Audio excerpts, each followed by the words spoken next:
ভাইজান কেমন আছেন? আলহামদুলিল্লাহ ভাইজান ভালো আছি। রমজান তো রইছেন পুরাপুরি জি ইনশাল্লাহ। ইনশাল্লাহ। তো এই রমজান যে চলে যাচ্ছে আর মনে হয় দুইটা তবে একটা ফামু আপনার থেকে কিরকম লাগে? এই আল্লাহ পাক রহমতের মাগফিরাত নাজাতের মাস দিয়েছে, এখন শেষ পর্যায়ে বিদায়ের পালা।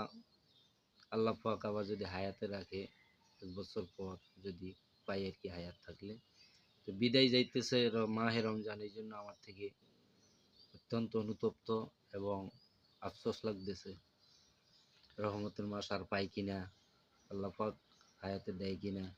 এই জন্য অন্তরে খুবই ব্যথিত।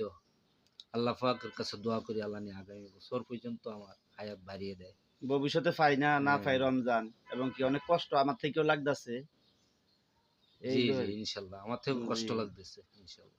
এতদিন ছিল ছিলাম উঠতাম সবসময় ভোর রাত্রে, হ্যাঁ জি ভোরাতে জি, উঠতাম। ভোর রাত্রে উঠতাম, সকালে মাইকে ডাকতো।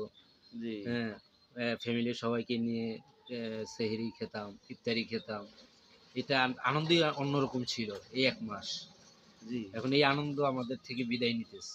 আফসোস, অত্যন্ত আফসোস লাগতেছে আমার থেকে। কবরের আযাব নাকি বলে বন্ধ থাকে রমজান আসলে।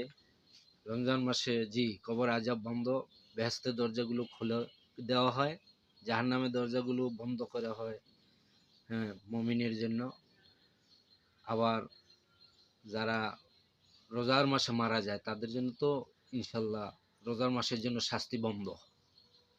এখন কি রমজান চলে গেলে কি আবার কবরের আযাব শুরু হয়ে যাবে? জি জি, ঈদের পর দিন থেকে আবার ইনশাল্লাহ আজাব শুরু হয়ে যাবে। যারা নাফরমানি তাদের আজাব শুরু হয়ে যাবে। আল্লাহ যেন আমাদেরকে সবাইকে সুস্থ রাখে, আগামী বছর আবার রোজা থাকার তৌফিক দেয়। জি, আমিও দোয়া করি আমাকে এতে আপনাকে যে সুস্থ ভালো রাখেন, থাকেন। ইনশাল্লাহ রাখতে পারি। আসসালামু আলাইকুম ওয়া রাহমাতুল্লাহ। আসসালামু আলাইকুম ওয়া রাহমাতুল্লাহ।